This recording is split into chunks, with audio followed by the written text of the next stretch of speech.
Thanks very much for the introduction, Jan. I'm actually from County Fermanagh, as you may hear from my accent. So, moving from Ireland, as I did to follow a girl several years ago, Ireland is the country in Europe with actually the lowest amount of forest cover of any nation in Europe, bar Malta. So the whole concept of land clearing was completely alien to me before coming to Australia. And I encountered it first when I arrived in Australia and we moved down to a place called Vincentia near Jervis Bay. I was really shocked at the destructive force and the violence of it. I'd gone out for a walk one morning to go bird watching in Jervis Bay National Park, and I'd emerged on the far side to find this sort of moonscaped place that used to be just a few days previous forest. So that was my first real run-in with land clearing, and on that land now sits many houses, and clearing, that estate is still growing, and the most recent clearing occurred there as recently as November, and I still find it just as shocking and distressing to see the speed and the destruction that can happen in such a short time. So a few months ago, I listened to a former New South Wales Environment Minister by the name of Bob Davis talk about a picture that hangs in the New South Wales Parliament. Now, on this picture is a flag. I presume it's the Union Jack. I haven't actually seen the picture.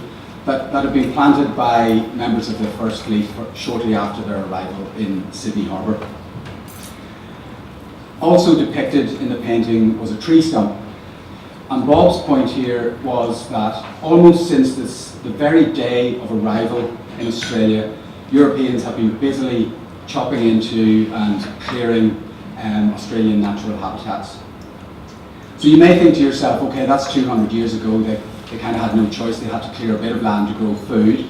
But surely at this stage, we've cleared enough to grow food, we've cleared enough to have places to live, and also to protect, and left enough to protect our native wildlife. Well, unfortunately that isn't actually correct, and I'll tell you why that is now. So I'll start by putting Australia in the global context. Australia is the only developed country in the world to possess a deforestation front.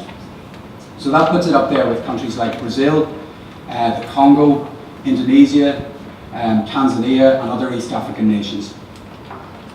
Now, the immediate difference between Australia and those other nations is, of course, that Australia is mega rich compared to them. So traditional logic has it that the environment suffers as countries develop. So in less developed world countries, the population has more pressing issues such as feeding their family, so the environment suffers. But when you reach a certain standard of living, you can then afford to protect the environment and look after it a bit better. Well, Australia, that is absolutely not holding true in Australia today. Back in December, a paper came out that was led by authors from the University of Queensland. And that paper showed that not only is Australia the only country in the world, only developed country to have a deforestation front, but it's the worst performing developed country on earth at protecting all of its natural habitats. So in 20 of the most wildlife rich habitats in Australia, land clearing is vastly outstripping habitat protection. Now, in fact, habitat protection under the current New South Wales government has practically stalled in terms of national park creation. It's dropped by about 95%, and even the National Parks Establishment Plan seems to be a bit too much to ask for this government. That's sat on Minister Speakman's desk since April 2015, and we have no idea how long Minister Upton will take to act on it. And there's a saying in environment circles that victories are temporary but defeat is permanent. And for me, Australian land clearing encapsulates that really, really well. So it tends to be a cycle in Australia where a government, usually a Labour government, will come in and tighten up controls on land clearing, at which point land clearing rates fall.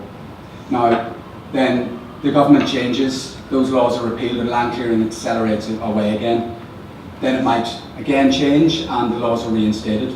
But in the meantime, in between those cycles, there's this gradual chipping away of natural habitats and a gradual decline of species.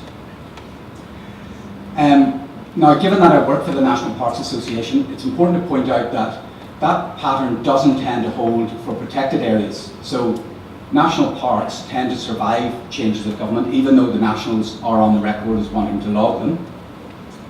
And that's why really national parks are the pillar for conservation around the world and here in Australia.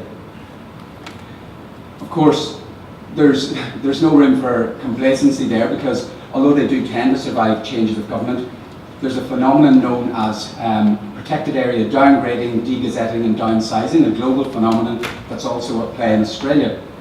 You might remember Campbell Newman put cattle into national parks and wanted to log them. Tony Abbott tried to revoke a chunk of the Tasmanian World Heritage for logging. And even today in Western New South Wales there are grazing trials and logging in the form of ecological thinning going on in protected areas. So no room for complacency there, but two of the worst hit areas or hit habitats that I'd like to mention are savannas. So think of an African savanna with a lot more trees and grassy understory, and you've pretty much got the picture of Australian savannas in southwest and southeast Australia, and temperate forests in southeastern Australia. The authors of that paper that I mentioned have termed these habitats crisis ecoregion, and a crisis ecoregion is one that has lost over 10% of its remaining habitat in the last 25 years alone.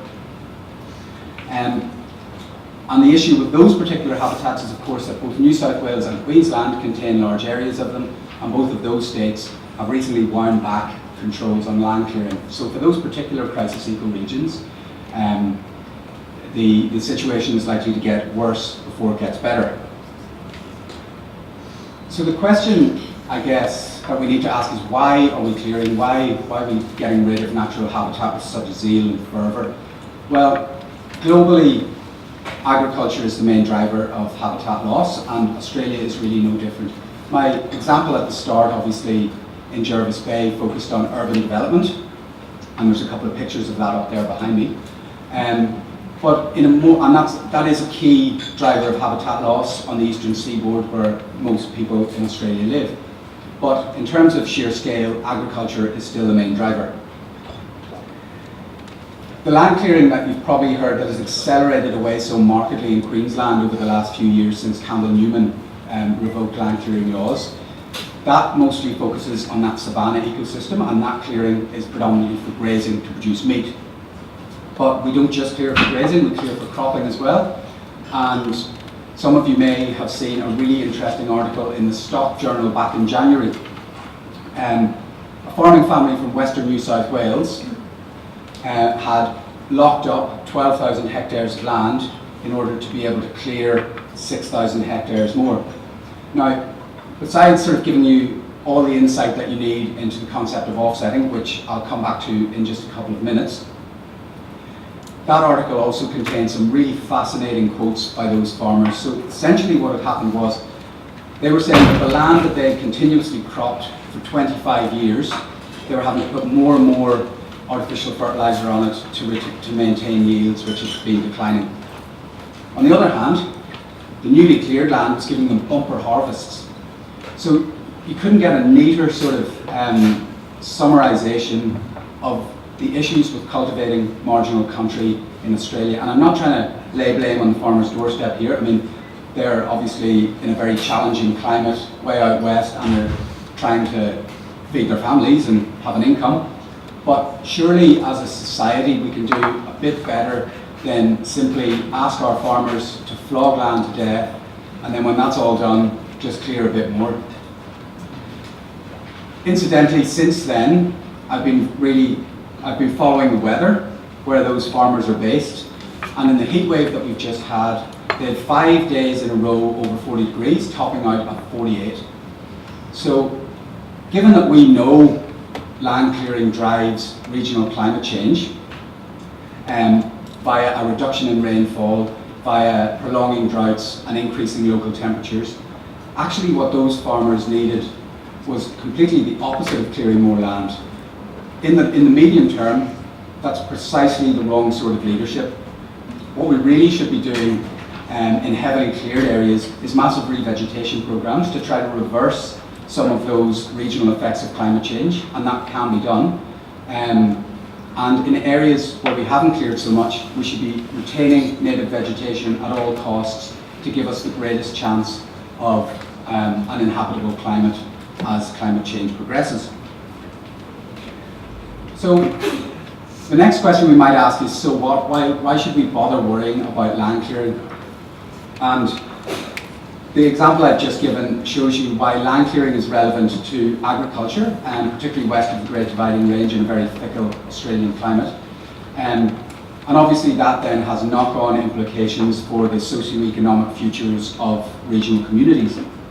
But tonight's talk is really about nature, so I'd like to talk a bit more about nature and specifically how habitat and habitat loss impacts on our species.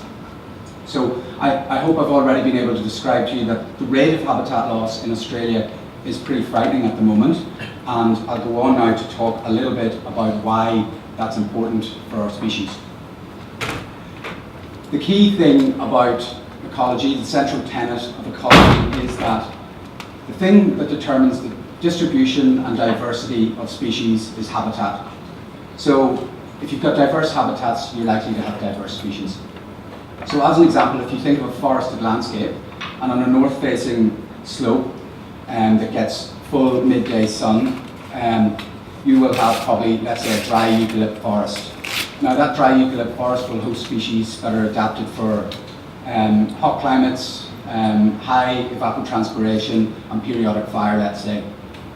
On a south-facing slope, in a gully where there's a stream and where fire never reaches, you may get a rainforest. That rainforest and that dry eucalypt forest will host a completely different suite of species that are adapted for those local climatic conditions.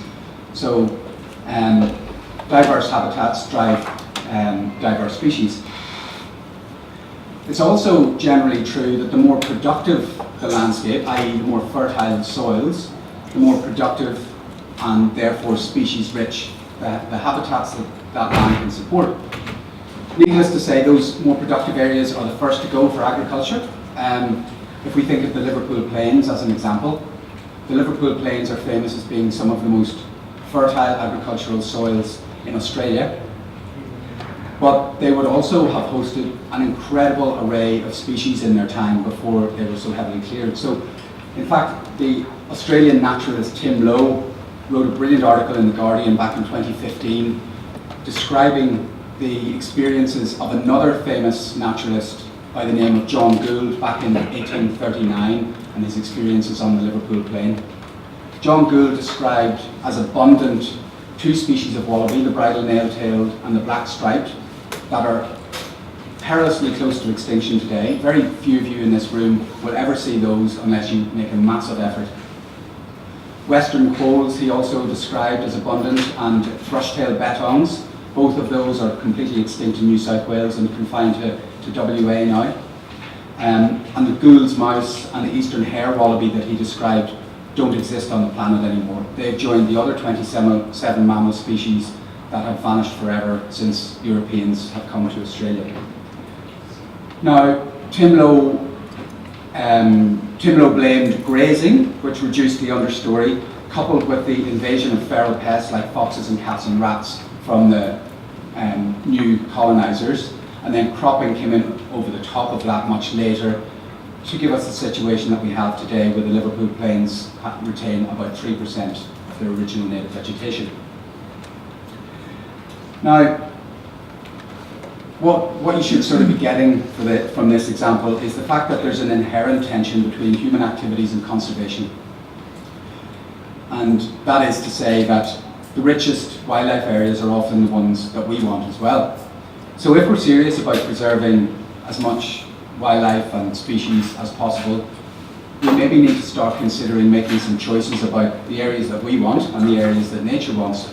But unfortunately our socio-economic system is so far very poorly geared to make that choice. Now, this issue of fertility, incidentally, is also why we find that many of our national parks are on steep, infertile country, because they're essentially the areas that loggers and farmers didn't want. Now, That's also the reason why national parks alone are currently unable to stem the extinction crisis. They are the best tool we have, and they're doing a really good job. We'd be in a much worse situation without them. But if we really want them to get even better and to do what we really need them to do, which is halt extinctions, we need to start putting them where the threats are greatest. And that means choices. So I want to just return briefly to that crisis ecoregion that I mentioned, the temperate forests, and to use everyone's favourite koala as an example, a real life example of how the habitat decline drives species declines. Koalas are by a country mile the most famous inhabitant of temperate forests in Australia, in southeast Australia. Koalas also like more fertile forests, and that's because more fertile land produces better trees with more nutritious leaves, and leaves, of course, eucalypt leaves are of course the koala's only food source.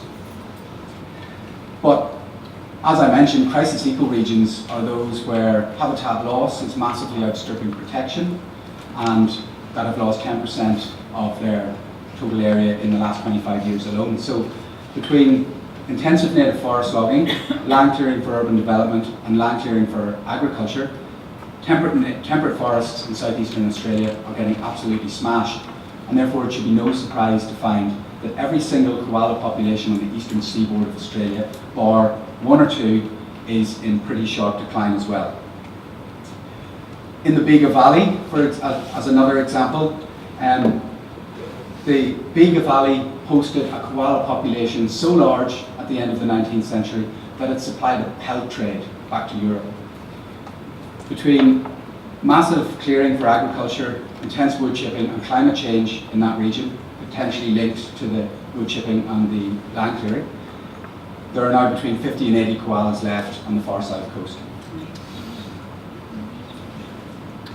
So, given that the title of today's talk is what it is, I want to just touch on murder for a couple of minutes, and I'm not trying to steal Gregory's thunder here. The murder I want to talk about is slightly different. I want to talk about animal deaths. Because land clearing, we've all seen images of land clearing with bulldozers pulling chains through forests. So we know that land clearing knocks down trees and shrubs at a serious rate. But it's often lost, because we very rarely see it, that within that native vegetation are animals. Land clearing kills a lot of animals too. In fact, WWF estimate that legal land clearing between 1998 and 2005 in New South Wales killed 104 million animals. So that's 11 million mammals, 13 million birds, and 80 million reptiles. Bush Heritage estimates that for every 100 hectares of bushland that's cleared, between 1,000 and 2,000 birds die of starvation, stress, and exposure.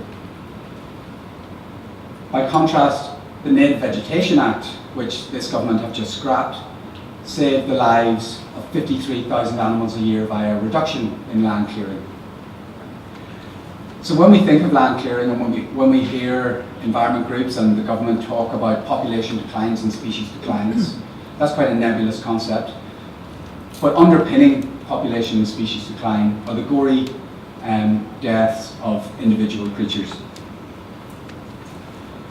Now, I'll move on from murder and let Gregory do the rest on that. But I also mentioned offsetting a little bit earlier, and it's worth coming back to offsetting because this issue of making a choice between conservation and human activities, offsetting is the neoliberal tool to avoid that choice. So it may have started out as a well-intentioned thing, so that unavoidable clearing could be offset by planting something here, protecting something here. But I think it's fair to say now that offsetting has been twisted largely beyond all recognition into little more than a rubber stamp for all types of development that would otherwise be deemed completely unacceptable. Offsetting totally underpins Mike Baird's new land clearing laws. So to clear habitat, you've got to offset it in various ways, which I won't go into deeply here. But as the example of the New South Wales farmers showed us, where they locked up 12,000 hectares of land to be allowed to clear 6,000, offsetting doesn't result in good environmental outcomes, or it often doesn't. That's still a 30% decline in native vegetation. So it is a bit of a con job. But of course, politicians absolutely love it because it means they don't have to really annoy anybody by having to make a choice. They think they can have their cake and eat it.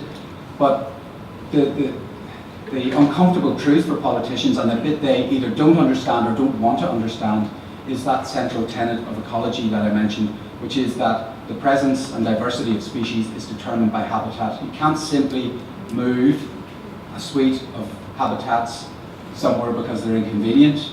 Politicians don't get that old habitats are different to new habitats, young trees are different to old trees, an animal that requires a certain habitat feature can't actually survive until an offset matures. So offsetting really embodies the myth of what, or at least I see the myth of the triple bottom line. And that is that this idea that environment, social and economy can all be met at the same time. Now, I think any rational analysis of that really doesn't stack up. And that's because humans evolved in the environment, and the environment still provides all our food, all our air, all our water. So the environment really has to come first. Underneath that, humans evolved as social creatures, and we do best with social bonds and in close-knit societies, so societies have to come second. But the economy is an entirely human construct. If we go, the economy goes, and the reverse isn't true. If the economy goes, we'll still be around. So the economy has to be subservient to that. And this idea of a triple bottom line, I think, should be made back into a hierarchy rather than a level thing. And that's not entirely an abstract concept. We know that societies in the past have collapsed, very thriving societies, and guess what? Their economies went too. So I'm going to wrap up now, but on a slightly optimistic note. So there's not much to like about Mount Baird's land clearing laws that Gladys Berejiklian has now inherited. But the good thing is, with advances in technology, we will be watching, and we can hold them to account better than we ever could before. So people will know what's going on. And in a more long-term sense, there may even be a solution to this sort of partisan protecting of the environment and winding back of protections. Just last year, the CSIRO released a paper saying Australia is free to choose economic growth and decreasing environmental pressures. Now, the problem with that is that it doesn't come by accident. Conscious policy choices need to be made, and the models that the CSIRO used assumed, guess what, a price on carbon.